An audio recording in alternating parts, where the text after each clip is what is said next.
जहाँ तुम्हारी पूंजी है वहाँ तुम्हारा हृदय भी होगा।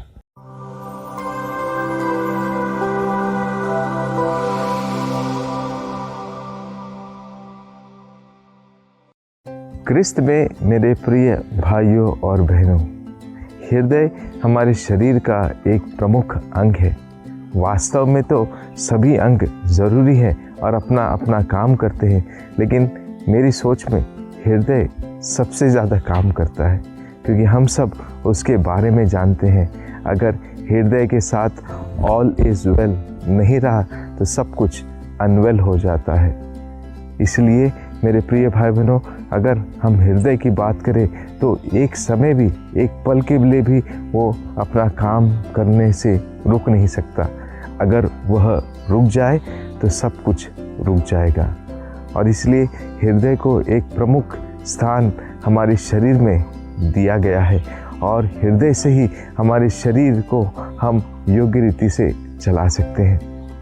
ऐसे में मेरे प्रिय भाई बहनों, आज के सुसमाचार के संदर्भ की अगर हम बात करें तो प्रभु कहते हैं कि जहाँ तुम्हारी पूंजी है वहाँ तुम्हारा हृदय भी होगा। अगर हम हृदय की फिर बात करते हैं तो हृदय को प्रेम का प्रतीक माना गया है। अब प्रेम में बढ़ने के लिए ईश्वर बार बार हमें प्रोत्साहित करते हैं। यूहन्ना का पहला पत्र अध्याय 4 पद संख्या 16 में प्रभु का वचन कहता है, ईश्वर प्रेम है और जो प्रेम में दृढ़ बना रहता है वह ईश्वर में निवास करता है और ईश्वर उसमें। कहने का तात्पर्य यह है कि अगर हम ईश्वर को हमारी पूंजी बना लें तो हमारा हृदय हमेशा ईश्वर में लगा रहेगा। लेकिन वास्तविक जीवन में हम देखते हैं हम अलग अलग प्रकार की पूंजी जमा करने में अपना समय व्यर्थ ही बिताते हैं। अगर हम अपने जीवन को इस संसार में भाग कर देखें तो 2 प्रकार की पूंजियाँ हमारे पास है, एक सांसारिक चीज़ों में या किसी व्यक्ति विशेष में। कोई चीज़ जिसे हम बहुत अधिक प्यार करते हैं हम उसे हृदय के करीब रखते हैं, और कोई व्यक्ति जिनसे हमारा ज़्यादा लगाव हो गया है वो भी एक पूंजी के समान हमारे साथ, हमारा हृदय उनमें लगा रहता है।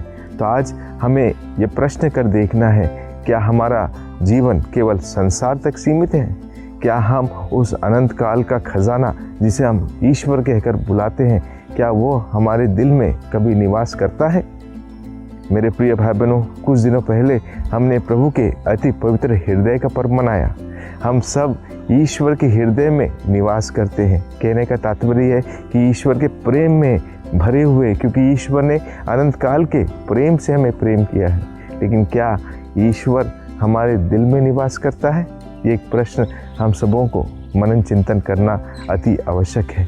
तो इसलिए दिल प्रभु को जब हम दे देते हैं तो प्रभु के वचनों पर चलना हमारा कर्तव्य होता है, क्योंकि हम जैसे जैसे प्रभु के प्यार में बढ़ते जाते हैं, प्रभु की शिक्षाओं को दिल से गले लगाते हैं, उनके अनुसार चलने का प्रयास करते हैं और सब कुछ फिर हमारे जीवन में अच्छे से होने लगता है। यही प्रभु का वचन यूहन्ना के सुसमाचार में भी कहता है कि जो मुझे प्यार करता है वो मेरे नियमों पर चलता है। मेरे प्रिय भाई बहनों, आज इस संसार में हमारे लिए पूंजी जमा करना व्यर्थ होगा, क्योंकि कुछ समय बाद हम इस संसार को छोड़कर चले जाएंगे। जिस चीज़ को हम प्यार करते हैं उसे भी छोड़ना पड़ेगा, जिस व्यक्ति को हम प्यार करते हैं उसे भी छोड़ना पड़ेगा। लेकिन क्या हम ईश्वर से अधिक प्यार कर सकते हैं? संसार के प्यार के परे क्या ईश्वर मेरे लिए वो अनंत काल का प्रेम या खजाना बन सकता है? क्योंकि यही वो खजाना है जो हमारे जीवन के इस संसार में अंत तक और उसके बाद भी अनंत काल तक बना रहने वाला है, क्योंकि हम ईश्वर से आए हैं और ईश्वर के पास हमें वापस जाना है। तो क्या ईश्वर मेरे लिए खजाना है? क्या ईश्वर मेरा खजाना है? और अगर है तो क्या वह मेरे दिल में निवास करता है? एक प्रश्न हम सबों के लिए मनन चिंतन करने के लिए आज है। तो आइए ईश्वर को हम अपना खजाना बनाएं, ईश्वर से दिल से प्रेम करें, ताकि हम उसके नियमों पर चलकर उसकी इच्छा को हमारे जीवन में पूरा कर सकें। आइए इस कृपा के लिए हम प्रार्थना करें। आमीन।